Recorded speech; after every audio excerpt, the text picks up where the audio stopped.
iniciar, porque já passamos um pouquinho das 8 horas, das 7 horas, mas é sempre assim, né? Dá uma ajustada, e é bom esses minutos que nós já estamos aqui presentes, porque a gente vai um pouco educando o nosso próprio pensamento, o nosso próprio coração, para o propósito que nos faz aqui todos reunidos, né? Um minuto, só que tem uma mensagem aqui. A Joana, que ela está no carro, mas não consegue ouvir bem. Ótimo. Siga conosco, Joana. Quando puder, tá? Manifeste-se. Então, falava da importância de nós já irmos, então, educando um pouco as nossas vibrações, lembrando dos propósitos que nos fazem todos reunidos aqui, irmanados que estamos. A gente nunca pode esquecer ou desconsiderar a enorme relevância que é essa união, essa corrente de vibração que nós sustentamos mutuamente, também com os espíritos que aqui conosco compõem assim, uma assembleia de desencarnados desejosos de aprender, desejosos de se conectarem àquilo que já parece ser então uma nova realidade, a doutrina espírita revelando as leis do universo moral para nós todos. Assim nós vamos então convidar que todos então se irmanem as mesmas vibrações, elas são muito importantes para a boa sustentação e, sobretudo, para que os benfeitores possam derramar as bênçãos, derramar todo o zelo, o carinho que eles têm por nós, de modo que os nossos esforços menores sejam multiplicados pelas graças do alto. Então, eu convido a todos para, elevando o pensamento ao mais alto, agradecer a Deus as bênçãos das horas que vivemos, das dificuldades que passamos, das alegrias que sentimos. Dirigindo, então, o nosso pensamento ao Mestre amado, Jesus, força do seu amor expresso entre nós, todos esses espíritos benfeitores que dirigem todos os trabalhos assistenciais, doutrinários, fraternais, dentro do Centro Espírita Irmã Sheila, e que, por certo, conduzem verdadeiramente os nossos estudos, nos inspirando, nos alertando, nos estimulando a aprender e aplicar. Agradeço a presença também de todos os encarnados e desencarnados, seus amigos espirituais, juntos, em nome do amor do Cristo. Seja conosco, portanto, as vibrações de amor e paz. Bem, amigos, assim vejo a Generosa já aqui entre nós. Boa noite, Generosa, seja bem-vinda. Desculpe a intromissão na oração. Boa noite. Que isso, fica entre nós. Nós vamos adotar aquele modelo que eu acho que foi muito bom na semana passada, né? Eu acho que todos puderam se sentir mais soltos, mais à vontade, para, então, expressarem melhor os seus sentimentos, as suas dúvidas. Vou reforçar o convite de novo, para que ninguém se sinta sem graça ou se sinta deslocado da importância que é todo mundo trazer a riqueza do seu conhecimento, da sua percepção. Sempre falo isso, que a dúvida de um pode ajudar muito aos anseios dos demais. Então, vamos procurar fazer mais desse modelo, como se estivéssemos, porque de verdade estamos, né, todos sentados juntos, numa grande e amistosa conversa, que terá por pauta central o livro dos Espíritos a nos guiar, né? E aqui, eu, nessa função de ficar meio que mediador das ideias, tentando animar um pouco o pensamento, contribuir, complementar, às vezes ajustar as ideias, mas nunca fugindo do cerne da doutrina espírita, às vezes a gente é tentado a trazer ideias próprias nossas e outras fontes de conhecimento que podem, de certo modo, ajudar, mas também, às vezes, podem confundir, né? Então, a gente faz sempre um esforço de seguir por esse veio que é a própria codificação da doutrina espírita, razão principal por que aqui nós estamos. Hoje, nós estamos aqui na terceira aula, cujo título é Deus e o Infinito, atributos da divindade. E assim, para começar, já esquentando os tamborins e deixar todo mundo bastante, vamos dizer assim, curioso, ou mesmo filosofando acerca do tema, porque acho que essa é uma das questões centrais da humanidade, né? E a doutrina espírita, como não poderia deixar de ser, não foge a esse tema. Aliás, Kardec traz como sendo a primeira questão do Livro dos Espíritos. O que é Deus? Ou ainda, se nós preferirmos, quem é Deus? Né? Pelas nossas imaginações. Então, eu vou deixar com que o coração de vocês responda. Evidentemente que alguns já devem saber a resposta de cor e salteado, mas aí corre o risco de eu pedir uma explicação mais aprofundada. Então, vamos falar de coração, né? Não tem problema, Beatriz, vai acompanhando, não vai poder ligar a câmera. Mas vamos, então, falar de coração. O que nós imaginamos ser Deus, ou quem para nós é Deus. Nós vamos pensar assim, nos indígenas que veem, às vezes, o sol, a lua, imaginam ser Deus, creem em uma força superior. Nós vamos pensar, talvez, diversos conceitos que houve aí. Nós vamos ver, por exemplo, Michelangelo, lá no teto da Capela Sistina, mostrando a mão de Deus, encostando a mão do homem, né? Então, cada um de nós tem uma abstração do que seja Deus. E eu gostaria de ouvir dos amigos, quem puder, quem quiser começar. Sandra, você gostaria de dividir conosco os seus sentimentos?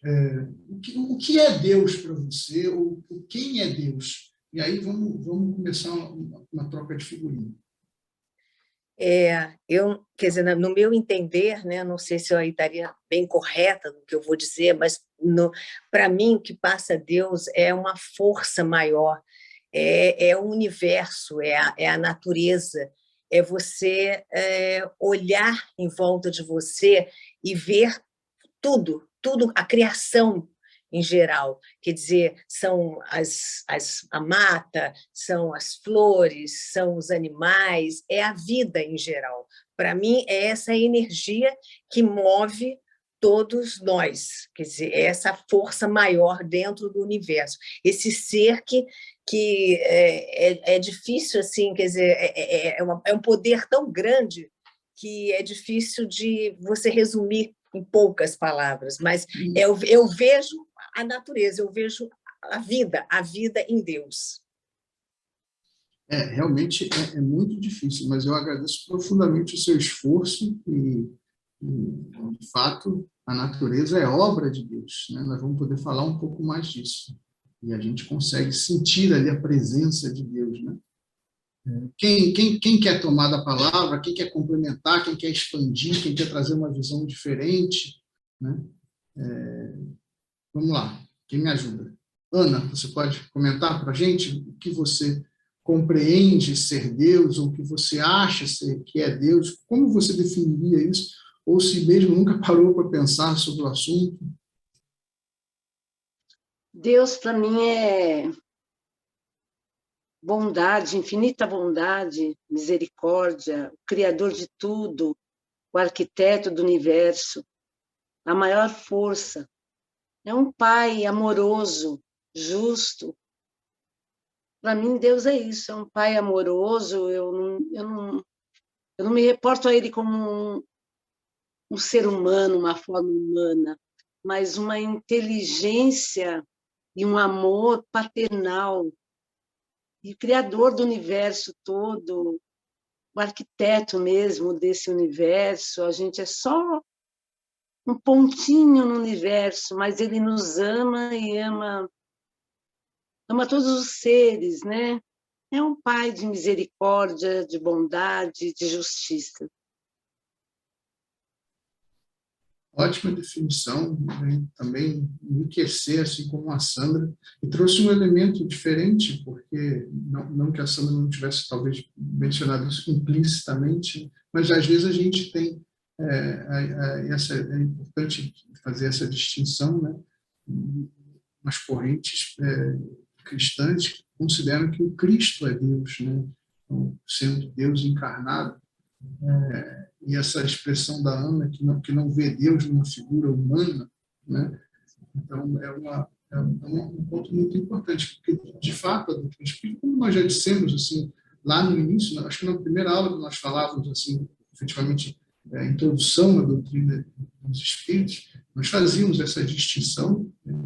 A gente ainda traz, assim, muito de uma cultura muito forte essa noção de que Cristo é Deus, mas cabe-nos explicar que Cristo não é Deus, né?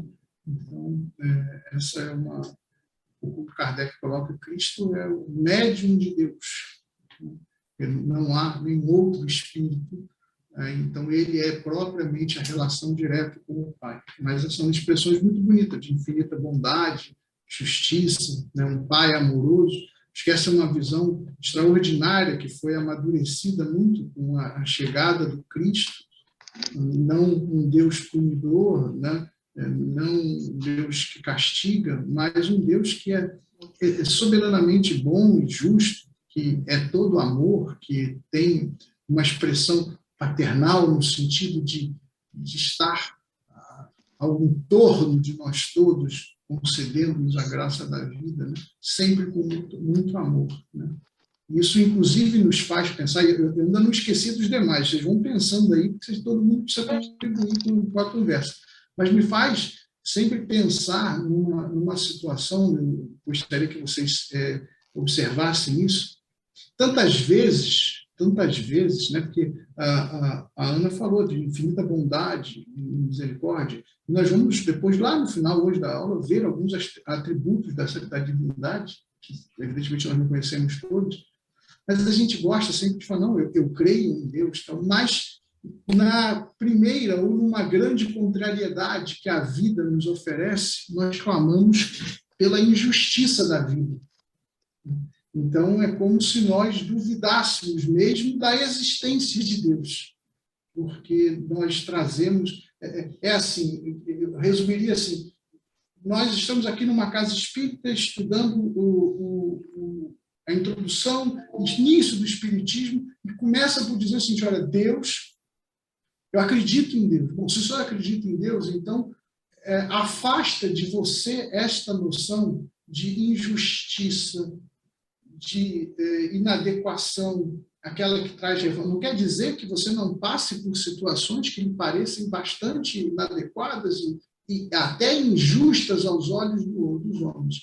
Mas aí a doutrina espírita nos convida a uma reflexão muito maior para que a gente possa ir compreendendo. Então, se nós acreditamos em Deus, nós temos que acreditar na força da sua lei, na sua justiça e na sua misericórdia infinita. Sempre, né? Não só quando nos convém. Generosa, e você? O que Deus, assim, o que fala ao seu coração? Ou você gostou dessas definições da Sandra e da Ana? Vocês gostariam de complementar algumas? Eu acredito que não tenha muita complementação. Eu vou dizer só o que sai do coração, né? Que Deus é o Criador, Deus é o Pai, Deus é a vida, Deus é a misericórdia infinita, né? Deus é amor. Eu acho que, estou repetindo o que elas já disseram. Excelente, excelente. Então, a gente chega assim, a um sentimento de que Deus é o Criador da natureza, Deus é amor, Deus é Pai, Deus é uma inteligência maior, é infinita bondade. Alguém consegue ou quer trazer algo diferente, uma percepção diferente sobre o que é Deus ou quem é Deus, todas são muito bem-vindas. Eu até gostaria muito que alguém trouxesse alguma coisa um pouco diferente, ou que trouxesse ideias assim. Eu até falei na semana passada do físico Marcelo Gleiser, que ele, como um grande cientista que é, e homem maduro e inteligente, desculpa o bichinho aqui da luz, ele busca essa integração do homem com Deus e diz, nas palavras dele, né, se eu bem compreendi o sentido, que, muito embora não haja, ele não consegue, nunca provou-se para ele a existência de Deus e também nunca se provou a inexistência de Deus. Então, ele segue vamos dizer assim, nessa busca, através da ciência e do pensamento filosófico. Meu filho gosta muito de física, quer ser cientista e tal, e eu falo para ele, você tem que gostar de filosofia também, porque é necessário pensar primeiro para depois comprovar. É necessário sublimar as ideias, sair da caixinha. Eu acho que isso aqui é um pouco o que a gente está provocando. Né? Nós vamos encontrar, na resposta dos espíritos à pergunta de Kardec, uma objetividade que abre muitas possibilidades de entendimento e compreensão, mas na resposta dos espíritos, de forma resumida, Deus é a inteligência suprema, a causa primária de todas as coisas. Então, Deus é a causa primária de todas as coisas. Isso afasta, por exemplo, a noção de que as coisas teriam sido causadas pela junção das forças da matéria, porque, em verdade, a matéria provém de algum lugar. Então, há sempre uma causa primária. Não quer dizer que as forças da matéria não tenham formado coisas, mas há sempre níveis de causa e efeito. Eu até olharia para uma questão que depois Kardec traz, já a questão 4, onde ele fala assim, e aí vai um pouco na resposta da Sandra, mas aí eu vou permitir, Sandra, usar um pouco da sua resposta para fazer um esclarecimento, porque é muito romanceada e muito bonita mesmo essa sua expressão de que vê Deus é a natureza, são as forças e tudo mais. Mas nós não podemos confundir a obra pelo autor da obra. Né? Em verdade, é porque nós gostamos de... Nós aqui encarnados, na faixa de compreensão que nós temos da vida, nós somos muito terra-terra de sentido de coisas materiais e corpóreas. Né? Então, é uma visão muito bonita de que a natureza, não tendo sido criada pelo homem, ela é obra de Deus. Então, é o próprio Deus. Mas, em verdade, ela é efeito da criação. Ela não é a força criadora. Então, é uma pequena distinção, pequena e importante, evidentemente, que a gente percebe o carinho e a beleza da sua leitura, mas é importante a gente pontuar que, inclusive, que a natureza não é Deus. A natureza é obra de Deus. Aliás, essa é a própria resposta que os espíritos dão quando Kardec faz uma seguinte pergunta, que é a pergunta 4. Ele fala assim, onde podemos encontrar prova da existência de Deus? André, Pois não? queria só colocar algo. Né? Quem está falando? Eu não estou conseguindo ver. Gilberto. Oi, Gilberto, desculpa. Em função ainda da sua colocação, né, que você colocou para reflexão nossa e para a gente colocar, a dificuldade maior, considerando até a data onde Kardec questionou e começou a reflexão com os espíritos, me dá a impressão que o que acontece, as religiões mais dominantes, elas têm como base o judaísmo. O judaísmo foi a primeira religião de ideia monoteísta, onde era a ideia do Deus único, concatenando um pouco, né, e trazendo um pouco a ideia diferente das religiões gregas ou romanas, que eram mais que tinham mais a ideia de vários deuses, politeístas. E aí, é o que você falou, a dificuldade do ser humano, em função ainda da limitação dos sentidos nossos de ordem física, fazem ou fizeram que a gente, de uma forma geral, quando eu digo a gente, a humanidade, acabasse indo para a ideia de trazer Deus a uma imagem humanizada. Então, o próprio, né, na Capela Sistina, aquela coisa de Deus, um velhinho colocando o dedo, e isso é tão milenar, e considerando que todos que estamos aqui aceitamos a ideia de reencarnação, ainda está muito enraizado na cabeça da maioria de nós. E por isso, na minha maneira de ver, é que boa parte da humanidade acabou também pegando e colocando Jesus como Deus, procurando trazer uma imagem material, corpórea, para poder se identificar. E o interessante foi a simplicidade dos espíritos ao responder para Kardec essa resposta que você comentou, para tentar nos ajudar a cortar um pouco essa materialização que a gente faz de Deus. Natural que eles trazem uma ideia nova que também é complexa para a mente humana, porque não cabe ainda na mente humana a nossa ideia de infinito, a ideia de, né, é a causa primária de todas as coisas. A gente sempre quer, porque a gente reconhece essa lei de causa e efeito, a gente sempre fica pensando, não, teve que ter um início, né?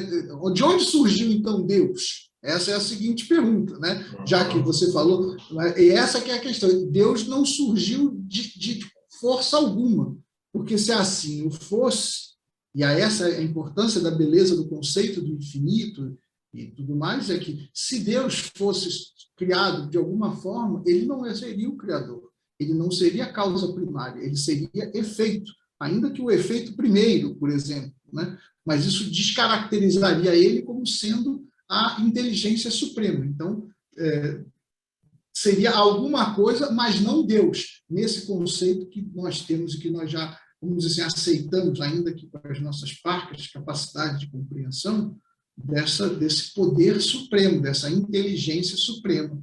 Então, portanto, isso nos oferece, então, a questão filosófica do infinito ser aquilo que não tem início e não tem fim, que é algo para nós muito difícil, ainda mais na posição de encarnados, onde nós sabemos que tivemos um início como encarnados e sabemos que temos um fim como encarnados. E mais ainda, nós sabemos, mesmo que ainda não tenhamos aprendido isso na escola, ou que tenhamos esquecido, que a matéria ela está sempre em modificação, ela nunca é imutável.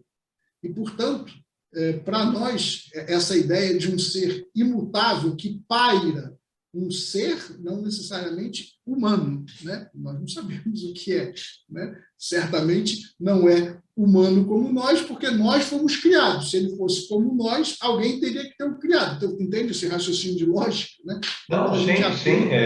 É justamente por aí que é interessante a condução que os espíritos deram, né? De mostrar a nossa limitação de compreensão. E aí eles, nos ajudando, conduzem, como você vai mostrar, a sequência do raciocínio, mostrando que aonde nós somos a imagem e semelhança de Deus, não é no corpo. Aí é que a interpretação humana e das religiões dominantes, né, do próprio judaísmo e depois do cristianismo romano, católico romano e depois o protestantismo, acabou derivando essa ideia. Bom, se nós somos a imagem e semelhança de Deus, eu me olho no espelho, eu tenho 2 orelhas, 2 olhos, um nariz, uma boca, Deus tem essa figura. E aí é que a gente distorceu esse aspecto. A nossa semelhança e imagem é justamente na energia, é justamente nessa parte energética, o espírito, né? Que é algo também sem formato físico. Ou na nossa capacidade de amar. Exatamente. A Ide quer falar. Oi, Ide, por quero gentileza. falar um pouquinho. Eu gosto de pensar em Deus, primeiro, na definição que nós temos, né, que Kardec deu, mas eu gosto de pensar, para mim é mais concreto eu pensar na força suprema. Que os espíritos deram, só uma distinção. Que Deus é a força suprema. Então, para mim, Deus é a maior força que eu possa ter, que possa me dar, em todos os momentos da minha vida, seja para agradecer, seja difícil, e aí a gente vai discutir lá na frente, vai conversar que tem uma coisa ligada com fé, essas coisas todas. Mas, para mim, é a força suprema que te agasalha, que te acolhe, não sei, que não existe nada mais forte do que esse Deus que te alimenta, que te ajuda, que te até, a gente não usa o termo castigar, mas que nós, espíritas, compreendemos, não levamos para o lado de um castigo alguma coisa, porque a gente já Educação, entende não é castigo, é educação. A causa e efeito, o porquê que está acontecendo com a gente, ou erramos em algum momento. Mas para quem não tem esse entendimento, pode pensar nesse Deus aí que castiga, né? Vamos dizer assim, que tem alguma coisa assim. Então, para mim, assim, fica muito, muito mais de tudo, é a criação, é a inteligência suprema, mas antes da inteligência, para mim, é essa força que nos acolhe, essa energia, essa capacidade, mas que vem de algum lugar, de alguma coisa, que é esse Deus, que a gente dá o nome de Deus. Sendo uma questão relativa à força suprema, como você coloca, e não imaginando um ser corpóreo como a gente consegue imaginar, ou a força na tradução da dinâmica física que a gente conhece, né? Vamos, então, aceitar essa expressão que a Ide colocou, mas dando a ela o sinônimo mesmo de uma inteligência suprema, né? Essa força que se manifesta como uma inteligência suprema. E é isso que os espíritos trouxeram e que Kardec coloca como aquilo que melhor resume, não do ponto de vista da realidade de Deus, mas da nossa capacidade de abstrair de entendimento. Esse é um ponto muito importante e que deriva para outras questões, né? Então, eu vou novamente aqui na questão 4, onde a pergunta feita a Kardec aos espíritos é: onde podemos encontrar prova da existência de Deus? Primeiro, nós tentamos definir ali o que é, né? Às vezes é difícil a gente dizer o que é, às vezes a gente consegue dizer o que não é. Mas onde podemos encontrar prova da existência de Deus? Onde vocês acham que a gente encontra a prova que existe? Por exemplo, se a gente vai falar para o Marcelo Gleiser, dá uma olhada aí, abre aí um livro tal, olha ali na sua esquina, onde a gente vê a existência de prova da existência de Deus. Os espíritos, eles colocam mais ou menos 2 parâmetros de respostas, né? Um assim bastante objetivo e o outro um tanto quanto sutil e mais subjetivo. Eu vou mencioná-los e deixo então a vocês para tentarem pensar um pouco a respeito disso. Então, os espíritos dizem que por força desta lei incontornável, inexorável de causa e efeito, certo? Tudo aquilo que está no universo material e que não foi obra do homem, por mais grandiosa que seja a intervenção do homem e das criaturas, e nós sabemos que uma das tarefas da encarnação é nós tomarmos parte na obra da criação. Então, Deus se serve também de nós para que a sua obra siga sendo feita, porque ela não cessa jamais. E esse é um ponto muito importante. É nesse sentido que o Cristo, né, e eu estava esperando até que alguém trouxesse essa expressão do Cristo, sois deuses, né? Somos deuses no sentido em que nós a ele vamos nos assemelhar em amor, né, naquilo que é possível ao ser humano. Sois deuses na medida em que nós tomamos a nossa parte, essa é a nossa tarefa, né? Encarnamos por quê? Lei de progresso, mas também para tomar parte na obra da criação, né? Nós ajudamos, o mundo está aí construindo coisas, melhorando, percebendo as leis da natureza, aplicando, olha como a vida do ser humano vai melhorando. Então, nós conseguimos identificar com muita clareza as questões que são criadas pelo homem.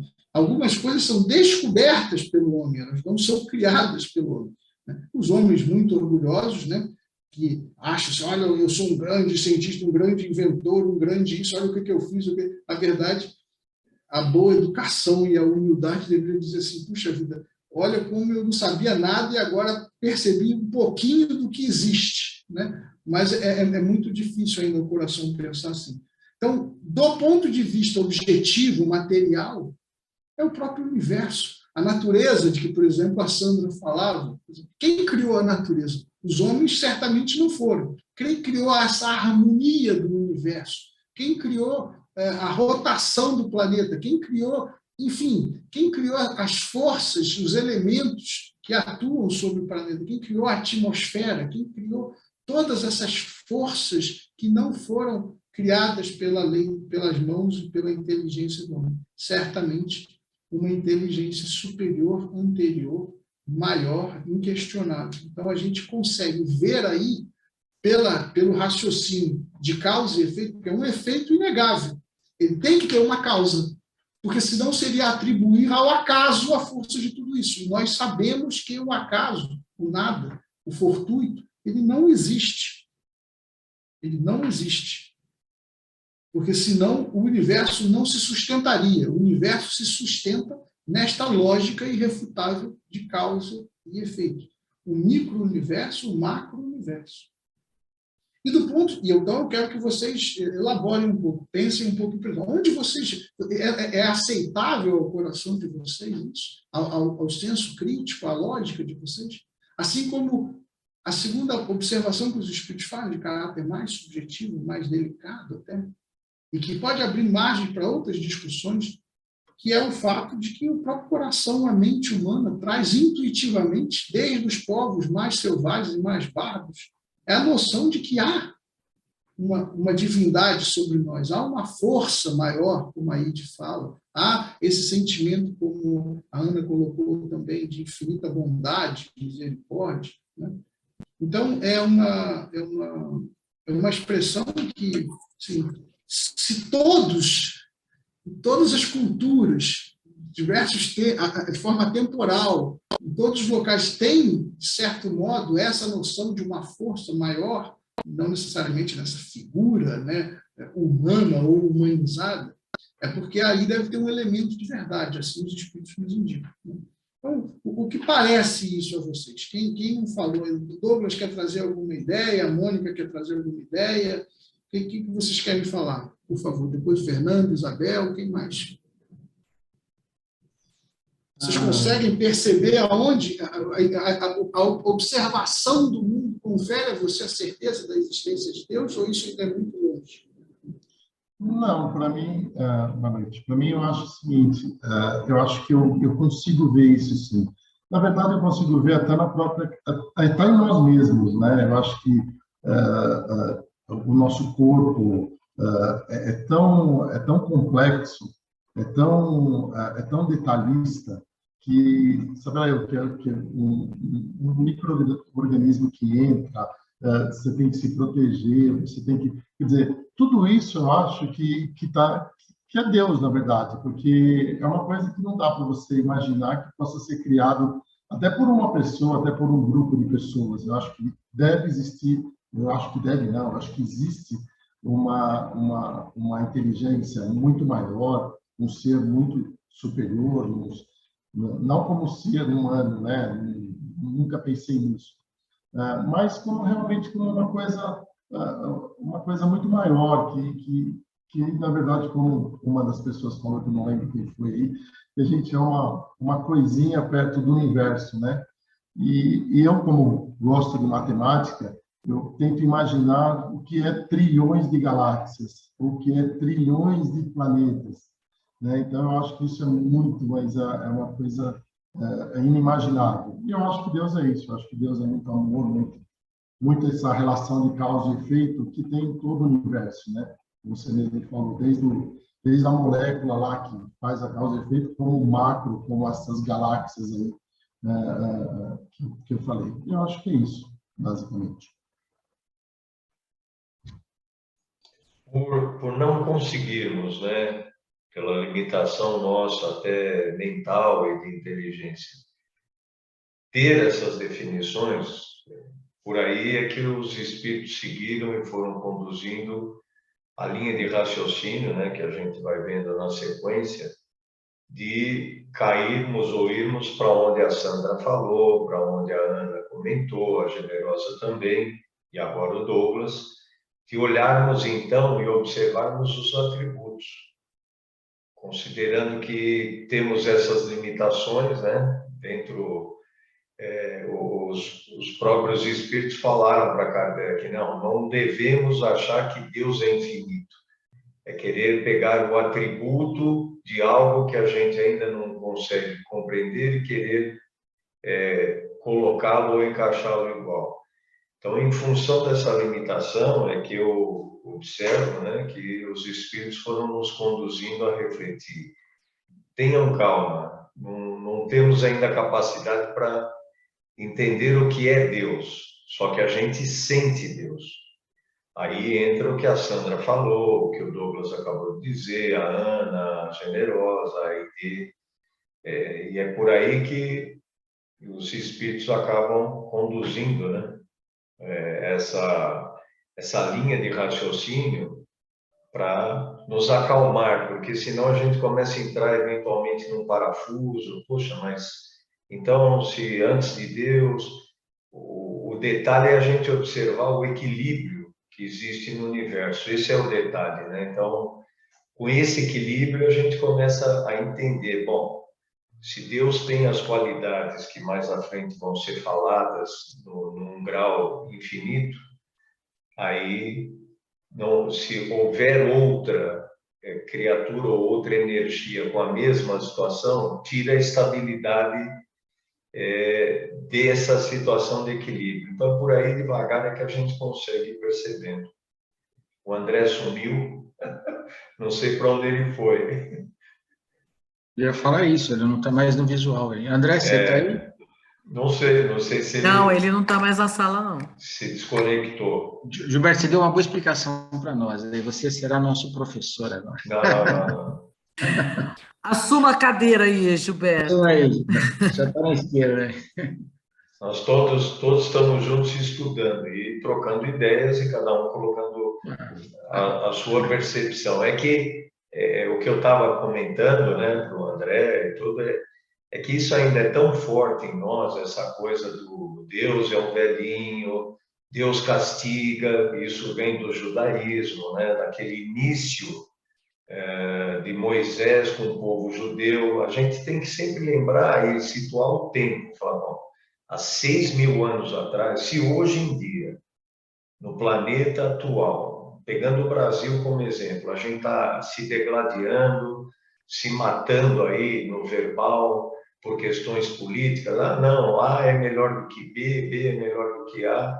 Há 6.000 anos atrás, era muito mais complexo. É por isso que Jesus, na paciência que ele tem, ele foi deixando as coisas transcorrerem para ele vir até o planeta e aí mostrar, olha, Deus é amor. De lá para cá, de Jesus para cá, a gente começou a entender um pouco melhor Deus, né? E aí começamos a entrar nessa fase de treinar que Deus é amor. Ainda é difícil, eu creio que, pegando por mim, a maioria de nós, vira e mexe, tem aquele tipo de pensamento, puxa, Deus esqueceu de mim, Deus está... quando eu passo um momento de dor, tem essa tendência, né, de a gente agir como uma criança espiritual que a gente ainda é. É igual uma criancinha, né? Gilberto, eu acho que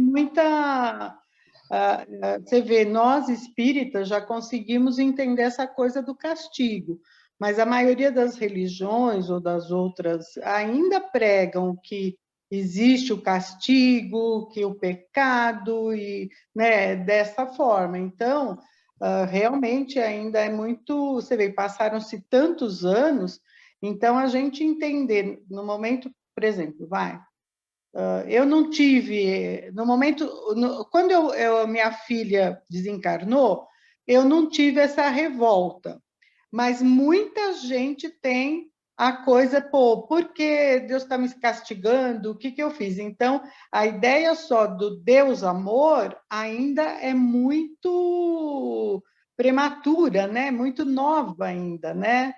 Porque é fácil falar, mas a gente aceitar, né?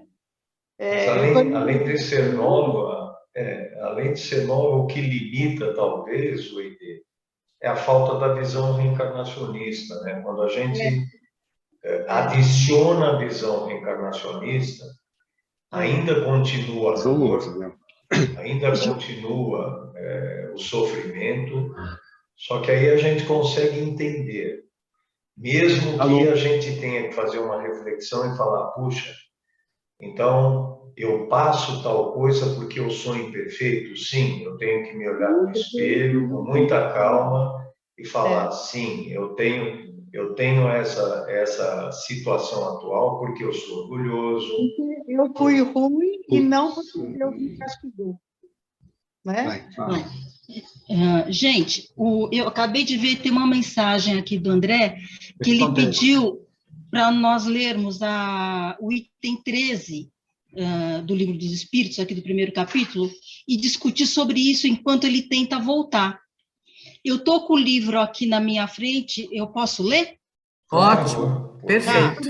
Então, é o 13, tá? Que ele acabou de pedir, que ele mandou por WhatsApp. 13. Quando dizemos que Deus é eterno, infinito, imutável, imaterial, único, todo-poderoso, soberanamente justo e bom, não temos uma ideia completa de seus atributos? Do vosso ponto de vista, sim, porque acreditais abranger tudo. Mas ficais sabendo que há coisas acima da inteligência do homem mais inteligente, e para as quais a vossa linguagem limitada, as vossas ideias, as vossas sensações, não dispõe de expressões. A razão vos diz que Deus deve ter essas perfeições em grau supremo, pois se tivesse uma de menos, ou que não fosse em grau infinito, não seria superior a tudo, e por conseguinte, não seria Deus. Para estar acima de todas as coisas, Deus não deve estar sujeito a vicissitudes e não pode ter nenhuma das imperfeições que a imaginação é capaz de conceber. Deus é eterno. Se ele tivesse tido um começo, teria saído do nada, ou então teria sido criado por um ser anterior. É assim que, pouco a pouco, remontamos ao infinito e à eternidade. É imutável. Se ele estivesse sujeito a mudanças, as leis que regem o universo não teriam nenhuma estabilidade. É imaterial, quer dizer que sua natureza difere de tudo o que chamamos matéria, pois, de outra forma, ele não seria imutável, estando sujeito a transformações da matéria. É o único. Se houvesse muitos deuses, não haveria unidade de vistas nem de poder de organização do universo. É todo-poderoso, porque é único. Se não tivesse o poder soberano, haveria alguma coisa mais poderosa ou tão poderosa quanto ele, que assim não teria feito todas as coisas. E aquelas que ele não tivesse feito seriam obras de um outro Deus. É soberanamente justo e bom. A sabedoria providencial das leis divinas se revela nas menores como nas maiores coisas, e esta sabedoria não nos permite duvidar da sua justiça, nem da sua bondade. Ele pediu para...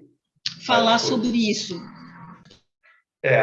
Aqui tem algo interessante que já me chamou a atenção. Muitas vezes, mesmo nós espíritas, a gente fala, somos espíritos eternos.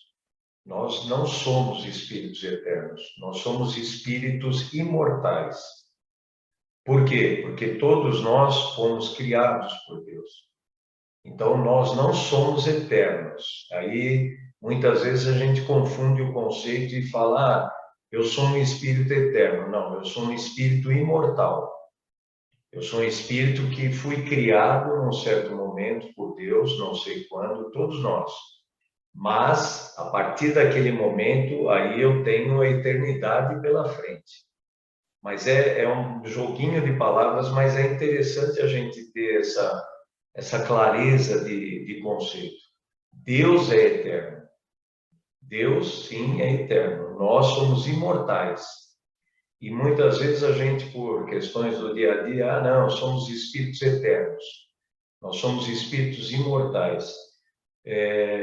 Outra coisa assim que eu acho interessante, vem de encontro a isso que a gente estava falando, de Deus não castigar, realmente ele não castiga. Ele criou as leis divinas e as leis universais, e dentro das leis, nós, pela nossa imperfeição, muitas vezes, ou boa parte das vezes, a gente não as cumpre. E aí é uma questão de crédito-débito. A gente tem aqui o Paulo, que é contador, e talvez outros que tenham aí essa noção de contador. É bem aquilo mesmo, é uma coluna de crédito e débito. Aquilo que eu fiz, que causou um débito, eu vou precisar de um crédito em algum momento para zerar a conta, para ficar em balanço. Só que Deus é tão bom que ele não cobra rapidez dentro da nossa visão de tempo. Não, temos que rapidamente ser bons, quitarmos, não. É por isso que algumas vezes acontece próximo da gente, ou nas nossas famílias, ou em outros países, alguns fatos graves que a gente fala, puxa, mas cadê a justiça de Deus? Cadê a bondade de Deus? A gente não percebe ou tem dificuldade de entender justamente por causa da ideia reencarnacionista. O que acontece? Nós somos espíritos viajores no tempo. Imaginemos, olhando a história do planeta, para quem gosta de história, pega a história da humanidade, desde o início mais remoto dela, até pela característica inicial nossa, de sermos simples e ignorantes, a gente era muito mais instinto do que inteligência. E aí, por causa do instinto, tinham alguns aspectos: sobreviver, se manter vivo, buscar alimento. Só que não havia e não há necessidade de a gente ir no caminho das coisas que a natureza e o equilíbrio dela nos mostram que são incorretas. Mas as nossas imperfeições, o orgulho, o egoísmo, a maioria de nós, sempre eu estou falando aqui em tese, eu não estou acusando ninguém, estou falando de mim, e cada um de nós vai refletir. A gente tem um hábito de olhar para o próprio umbigo. Isso é do ser humano. Tem um lado bom? Tem. Esse lado de olhar para o umbigo é um pouco da característica da sobrevivência. A gente tem momentos que tem que olhar para o umbigo. Por quê? Porque a gente tem instintos e, pelo que eu percebo, a maioria de nós aqui nunca teve realmente uma necessidade forte de ter passado fome totalmente, é o que eu imagino. Mas tentando imaginar uma pessoa que não tem comida, que é o básico, e aí a gente querer virar e falar, pô, tá roubando, é algo um pouco pesado, da nossa parte, é algo... Agora, também tem um outro lado, a gente perceber que a pessoa, aí por comodismo, começa, bom, não, eu vou pegar isso, eu vou pegar aquilo. Então, é uma linha tênue, onde a gente está justamente aqui no planeta para exercitar, Mas o que gostaria também aí de compartilhar e ouvir, o que a Isabel leu, o que chama atenção?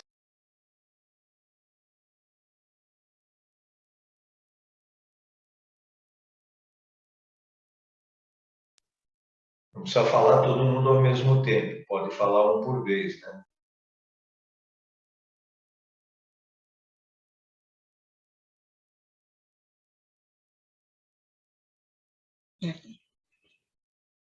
Para mim, pessoalmente, eu acho que a imagem que mais se encaixa de Deus é a do Pai mesmo.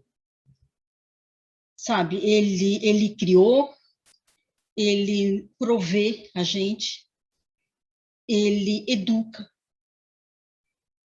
ele... quando às vezes eu estou num problema, passando por alguma dificuldade muito grande, eu, nas minhas orações, eu imagino eu no alto de um penhasco e eu olho para baixo e eu não vejo o chão, porque é um abismo muito grande. E eu me vejo abrindo os braços e me jogando, tendo a certeza que a mão dele está lá embaixo me esperando. Então, eu acho que assim, não existe nada e ninguém que eu iria confiar tanto de me jogar sem ver o que está lá embaixo. E isso me acalma. Eu acho que, para mim, isso é Deus, sabe? Então, eu acho que a imagem do Pai, para mim, é a mais completa.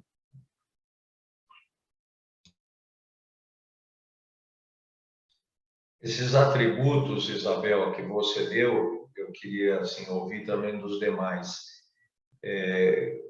Kardec sempre foi muito didático, é muito bonito a gente observar, e realmente não foi por acaso, que ele veio com essa missão, que eu considero que foi uma missão de, aos 50 anos de idade, depois de passar já todo um período, entre aspas, aparentemente longo para nós, na madureza dele, dentro, né, da nossa classificação de uma vida, ele começou a perceber e a colocar as coisas dessa forma bem didática. Então, aqui, quando ele faz, né, ou coloca os questionamentos dos atributos para os espíritos mesmo dizem, né, olha, dentro da nossa capacidade, da vossa capacidade de entender, é um meio termo para entender os atributos de Deus. É natural que devem, é natural não, existem outros que a gente ainda não percebe. Por isso também que nem Jesus, quando esteve na Terra, também não falou tudo, porque nós não temos capacidade de entender. É devagar que nós vamos conseguir realmente absorver.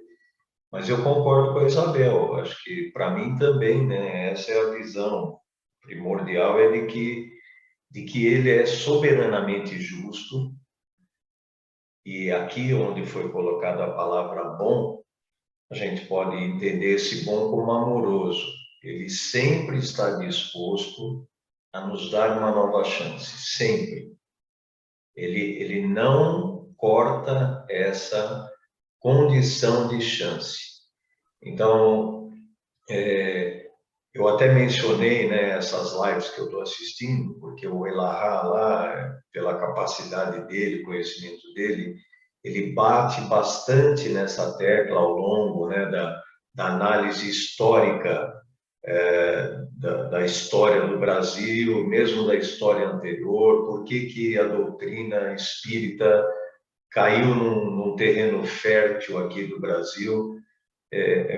E o Elahá sempre fala, os espíritos superiores têm uma estratégia e os objetivos traçados, sabendo que nós, seres imperfeitos, não vamos seguir a rota que eles, a princípio, imaginavam na estratégia. Então, a própria história do Brasil não era para haver escravidão. Isso não era um planejamento espiritual. Espíritos superiores e Deus jamais poderia planejar, não. Vamos pegar a raça negra e eles vão ser nossos escravos. É um absurdo. Porém, nós, na condição que a gente estava naquela época, fomos por esse lado. Os espíritos superiores, mesmo assim, aproveitaram para seguir no rumo e no plano maior mais à frente, de que o Brasil fosse essa nação que é miscigenada, das raças mescladas, e daí a qualidade que existe nossa, normalmente, de sermos acolhedores, de sermos um pouco fraterno, não que os outros não sejam, mas eles têm uma forma diferente pela educação, pela cultura deles, e é isso que é interessante a gente observar. Deus, e mesmo Jesus, que é o nosso modelo mais próximo para nos entendermos, né, ou compreendermos o que é Deus, eles não têm pressa. Aconteça o que acontecer no dia 30 de outubro, independente de cada um de nós, a vida vai seguir, o Brasil vai continuar, o ritmo que está traçado vai seguir. Pode demorar, a gente pode se atrasar, mas é interessante, né? É um ponto A, existe um ponto B. Se nós vamos seguir numa reta, seria ótimo. Se nós vamos seguir numas curvas sinuosas, vamos para lá, vamos para cá, vamos para cá e para lá, vamos chegar no ponto B, porque existe Jesus no comando, como a Isabel falou, e acima de Jesus existe Deus. Eles cuidam e zelam pela amorosidade e pelo bem de toda a humanidade, todo o universo. O André voltou, vamos pedir para ele conduzir. Me ouvem? Me ouvem? Peço enormes desculpas, eu não sei o que vocês veem, eu tive que trocar até de aparelho em casa, quarto do meu filho, mas meu escritório, não sei o que aconteceu. Então, nós já estamos no adiantado, eu até havia mandado uma mensagem no grupo, mas eu achava que um ponto que eu ia entrar para falar, e talvez a gente tome aí mais uns 5 minutos apenas do horário previsto, da importância de nós falarmos sobre os atributos da divindade. Eu não sei se vocês tiveram a oportunidade de fazer essa leitura, fizeram a leitura do capítulo da questão 13? Sim, Isabel fez. Tá bom. Para nós ainda é muito, muito difícil, e então eu vou concluir, para não entrarmos muito tempo, peço enormes desculpas pelo ocorrido, mas eu vou concluir indo então à questão 101, 107 e 113 de O Livro dos Espíritos, onde nós temos ali a razão pela qual ainda os Espíritos nos explicam por que nos é tão difícil ainda compreender a natureza de Deus. Uma das perguntas que Kardec faz aos Espíritos, aí no primeiro capítulo, é se nós temos condições de entender a natureza íntima de Deus.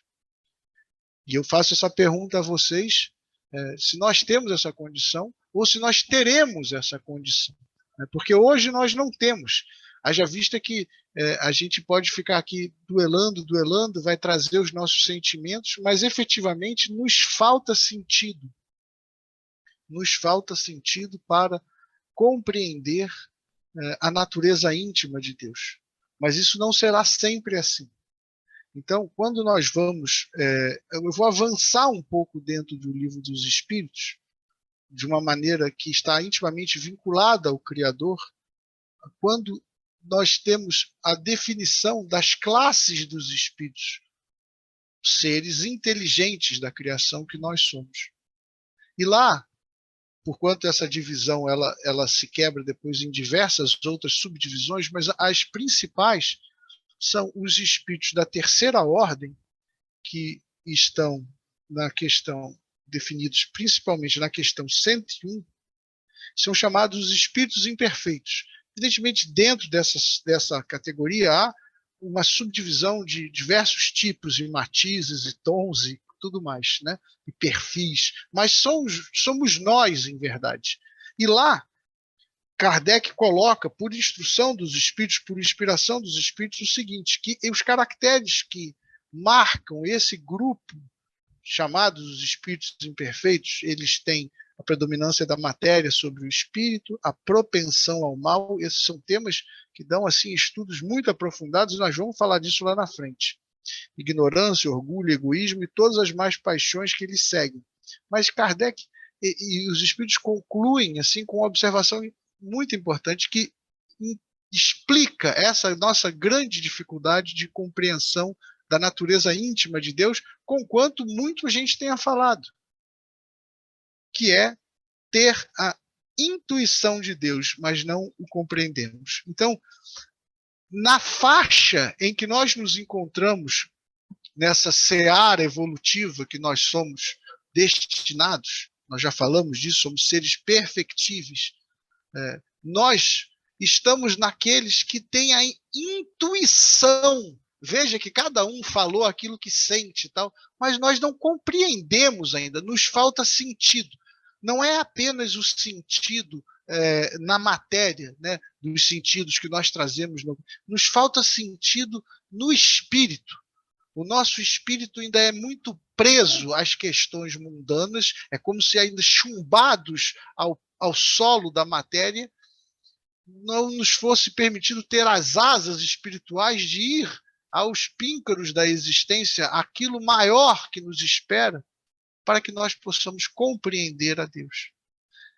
É todo um processo de desconstrução mesmo dessa natureza ainda muito carnal e material dos espíritos imperfeitos, que nós sabemos que é pelo combate às imperfeições, pela construção e elevação das virtudes, e que, portanto, o exercício da lei de Deus, nós falamos muito isso.